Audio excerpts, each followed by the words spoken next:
All right. So, charging ahead with chapter 24, like I said, starting at verse 1.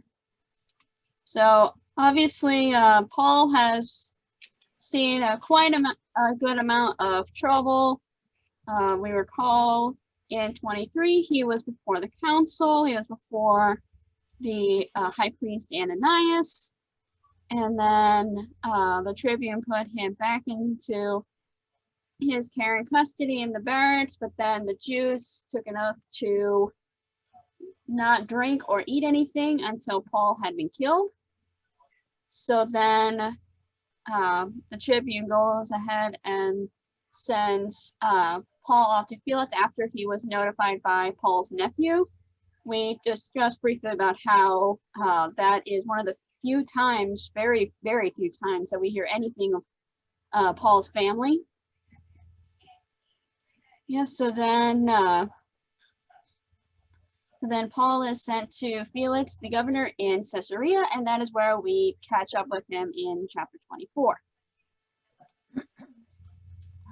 So, to verse 1. After 5 days, the high priest Ananias came down with some elders and a spokesman, one Tertullus. They laid before the governor their case against Paul. And when he had been summoned, Tertullus began to accuse him, saying, "Since through you," he's talking to Felix, "we enjoy much peace, and since by your foresight, most excellent Felix, reforms are being made for this nation, in every way and everywhere, we accept this with all gratitude. But to detain you no further, I beg you in your kindness to hear us briefly." So something you can't help but notice for these at least 2 verses here, Tertullus is definitely buttering Felix up here, which is very ironic considering the Jews did not like Felix, and Felix was not necessarily a nice guy. And yeah, so then it's interesting because Felix is responsible for the Jews' revolt in AD 66, which then in turn leads to the destruction of Jerusalem in 70 AD. So he's kind of responsible for the tumbling of events that happened to the Jews. Notice this person that is speaking here, Tertullus, we'll go with that. He is here to testify. He's basically a lawyer on behalf of Ananias and the Jewish delegation. And he's that attorney, or rhetor, as it's labeled there in the Greek. So he may or may not be Jewish, but I really don't want to dive too heavily into that because that's not necessarily a big focus here. But just know that he is that rhetor, that attorney speaking on behalf of the Jewish delegation. So then after all this buttering up, he finally gets to the point of what he's wanting to get across here in verse 5. "For we have found this man a plague, one who stirs up riots among all the Jews throughout the world and is a ringleader of the sect of the Nazarenes. He even tried to profane the temple, but we seized him. By examining him yourself, you will be able to find out from him about everything of which we accuse him." The Jews also joined in the charge, affirming that all of these things were so. So we'll stop right there for just a second. So notice what Tertullus calls Paul. A plague? A plague. Yep. He is calling Paul a plague. Notice, and he is ultimately calling Paul a pest that is harmful to the Jews. So that's what fills in these blanks here. So Tertullus calling Paul a plague, he is ultimately calling Paul a pest that is harmful to the Jews. Okay. But in that word that's there in the Greek, I was not able to necessarily pronounce that. But the word that's there with plague, also public enemies, scoffers, that's used in one of the Psalms.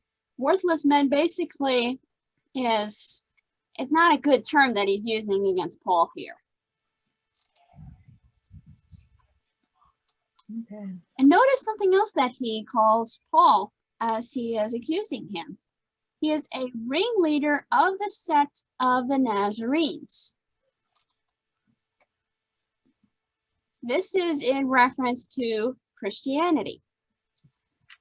So the sect of the Nazarenes, that was really fascinating for me. Sect, the word sect in the Greek is heresis. With that, and that answers this next question here. Heresis, and that's not necessarily saying that's what Tertullus is calling Paul, what Paul's message, but the word is very connected with our English word heresy. Yeah. So yeah, so notice how these pieces are all connected here. Like I said, I don't know if I quite go so far as to say that Tertullus is calling Paul a heretic, although that very may well be the case. Mm-hmm. But Christianity, in the Jews' mind, Christianity was very much a sect. It was similar vein to the Pharisees or the Sadducees in their own religion. Because you figure that's also pretty much how the Romans viewed Christianity at this point, that they were just a subsection of Judaism. They did not become their own religion until decades, even if I remember my history correctly, at least a century after that, but certainly decades after all this. Mm-hmm. So, like I said, very interesting how everything just kind of twists together as Tertullus is giving his offense rather of Paul and saying what he is and how he is a threat to the Jews.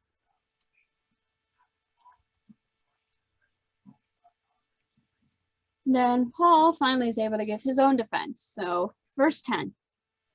And when the governor had nodded to him to speak, Paul replied, knowing that for many years you have been a judge over this nation, I cheerfully make my defense.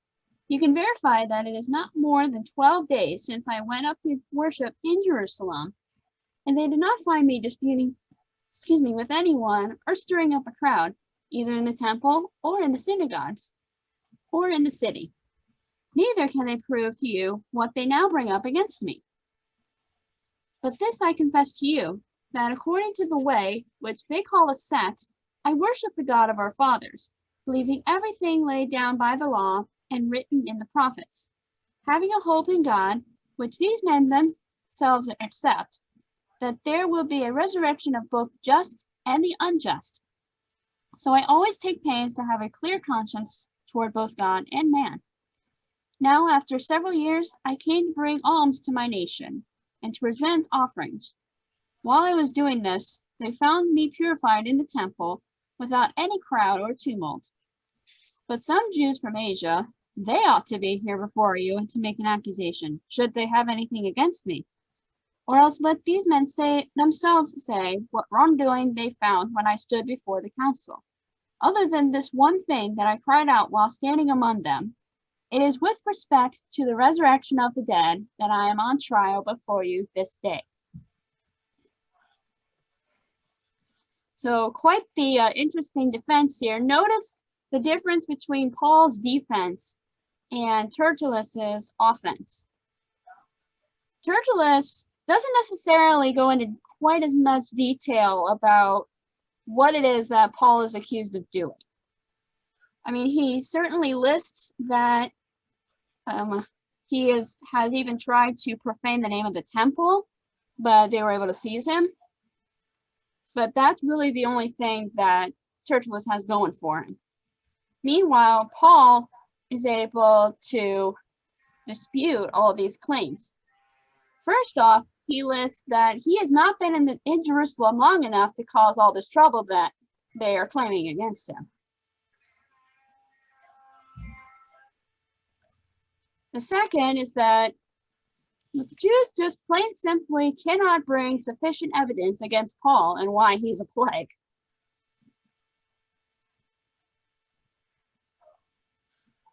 And these are all ones that I got both from the scripture, but also in the commentary that I read. But yeah, so he's not been in Jerusalem long enough to cause the trouble they claim. They're not able to bring sufficient evidence against Paul and why he's a plague. Also keep in mind that this is something he says, he does admit participation in this sect. Because notice here what he says here in verse 14. This I confess to you that according to the way, remember what they call Jesus. Right. That's what how they referred to Jesus at that point, and Christians were referred to as followers of the way. And then according to the way, which they call a sect, I worship the God of our fathers, believing everything laid down by the law and written in the prophets. So in somewhat of a sly way, he is admitting to the fact that he's part of this sect. He doesn't necessarily come out and say, yes, I am part of this, or no, I am not. He's very smooth about how he admits his participation in this almost leadership in this sect that Jews are calling him out on.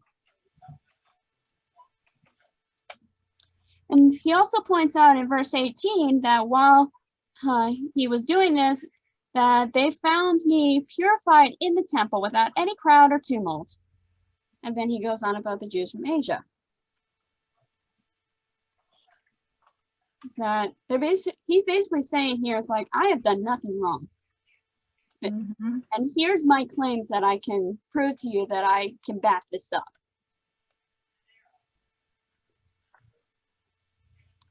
And then, speaking of the Jews from Asia, remember how Paul likes to bring up his Roman citizenship when he's in trouble.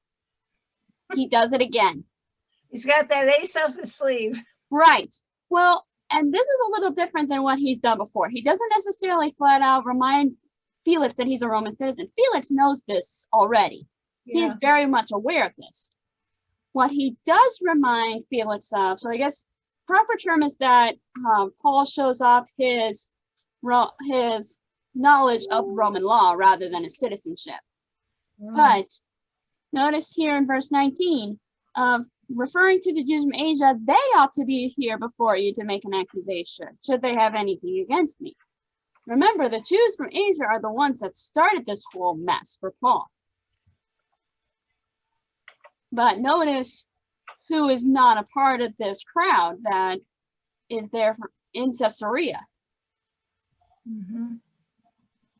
The reason I bring this up, and what this has to do with Paul's Roman citizenship and being from Rome, let me start that again. With Roman law, it was illegal for the accusers to not be there, like in any trial or anything. So that's unusual. Mm-hmm. At least compared to what we do now. Right. Yeah, absolutely. But in those times, the original accusers had to be there in order to give their own testimony. And Paul brings this up. So he is simply saying like, hey, these people are not my original accusers. My original accusers are not in the room. So, like I said, not necessarily in the same vein of what he did in Philippi or what he did with the Tribune, but he still pulls that, like you said, Sue, that ace that he's gotten up his sleeve. Show like, I'm a Roman citizen. I know how Roman law works. Exactly. And you're not doing it here. Paul's pretty sneaky like that. All right. How did I leave off that? 22. Thank you. All right. Is it before? Nope, you are correct. I momentarily forgot my space. So, but Felix, having a rather accurate knowledge of the way, put them off, saying, when Lysias the Tribune comes down, I will decide your case. Then he gave orders to the centurion that he should be kept in custody, but have some liberty, and that none of his friends should be prevented from attending to his needs. This is a very similar format to house arrest, in that Paul is being contained, but he's not being denied visitors to come to him and to, as he says here, from tending to his needs. So this is a very similar situation to house arrest. Something that Paul found himself in constantly. They just couldn't let go of him. Nope, not even close. So verse 24. After some days, Felix came with his wife Drusilla, who was Jewish, and he sent for Paul and heard him speak about faith in Christ Jesus. And as he reasoned about righteousness and self-control and the coming judgment, Felix was alarmed and said, "Go away for the present. When I get an opportunity, I will summon you." At the same time, verse 26. At the same time, he hoped that money would be given him by Paul, so he sent for him often and conversed with him. When 2 years had elapsed, Felix was succeeded by Porcius Festus, and desiring to do the Jews a favor, Felix left Paul in prison. Okay. You have a question, Sue? Felix came to Paul in the beginning there, and he reasoned about righteousness and self-control. Right, yeah. So Felix wanted Paul to come to him and to speak with him and Drusilla, because Felix, to some degree, was interested about what Paul had to say. Okay, got it. Probably due to the fact that his wife was Jewish, as Luke lists here for us. Right. Yeah, so that's one of the things that's interesting about Drusilla, Felix's wife, is that she is Jewish. But something else that's very interesting about Drusilla is that she is the daughter of King Herod Agrippa I.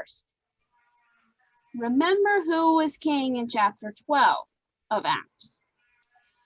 I give up who? Yep, so the one from chapter 12 who had James beheaded, Peter arrested, and then ultimately who was struck down by the angel and had that digestive problem. That was her daddy. That was her daddy. Okay. Want to hear something else interesting about Drusilla's history? She was, I assume this was at the point of this account happening. This is from my commentary. But she has already divorced a man. She was 19, already divorced a man in order to be married to Felix. So Felix is not her first husband. She's been around. She has been around.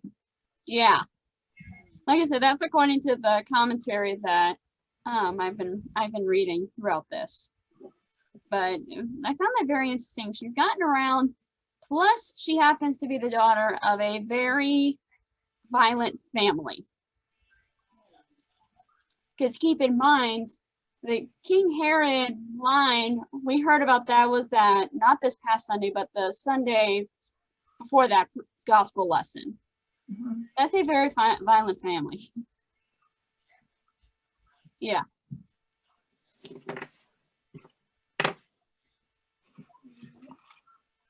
And then we kind of touched on this just a minute ago. Paul reasoned about righteousness, self-control, and the coming judgment. Notice Felix's reaction here. Because you kind of imagine what Paul is saying to Felix and Drusilla here. Because Felix is alarmed, and he says, "Go away for right now. I don't want to hear this anymore. I can't handle this." Right. So, what is Paul preaching that makes them uncomfortable? If you want to give the short Lutheran answer, law and gospel, but a lot of law. Sin. Yep. Basically, is how it's coming out here. That's when I read this, that was pretty much like, okay, Paul is probably preaching some good law and gospel here, but he's probably preaching a lot of law that is making Felix very uncomfortable. Mm-hmm.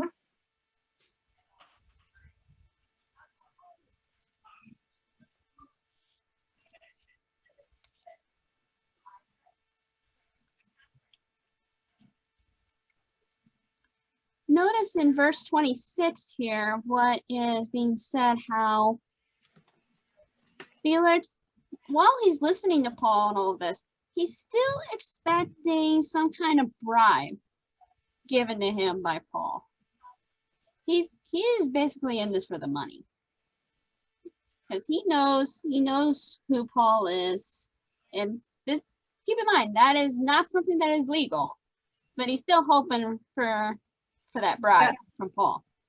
But does Paul have that kind of money to offer him?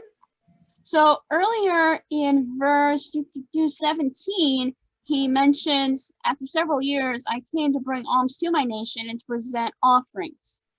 So the alms that Paul is referencing here, this is money that he had collected as he's traveling around in these churches that he started, and he's bringing that back into Jerusalem. Got it. Yeah. So it's possible he still has it on him.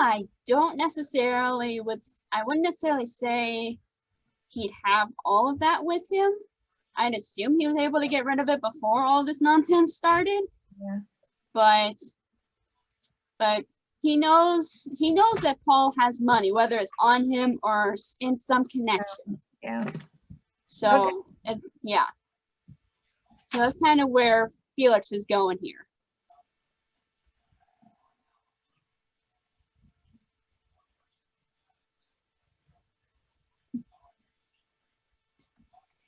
All right. Any other questions or comments about this? I realized that was a little bit shorter than what we typically have gone through. And it's okay.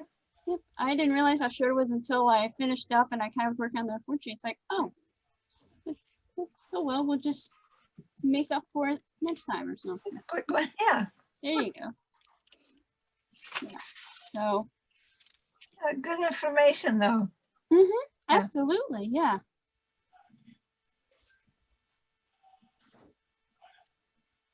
Yeah, and also to go along with Drusilla here,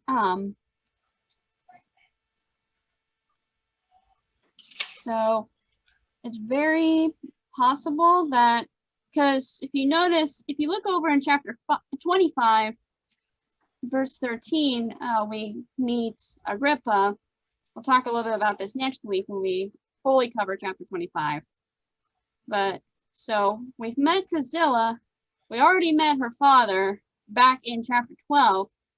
Now we're going to be meeting Agrippa II, Herod Agrippa II, who is quite obviously Drusilla's brother. Mm-hmm. Yeah, so all the fun things of meeting different family lines here, especially ones that don't have the greatest of histories. Let me stop sharing the screen.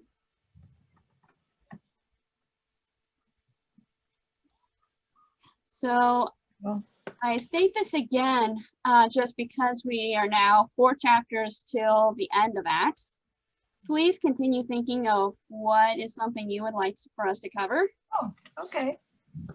I've got maybe 1 or 2 ideas. I won't present them yet, just because we're still far enough out. But I will present those in due time and kind of see what you all are thinking. And then we will go from there. Mm-hmm. Sounds good. Mm-hmm. Okay.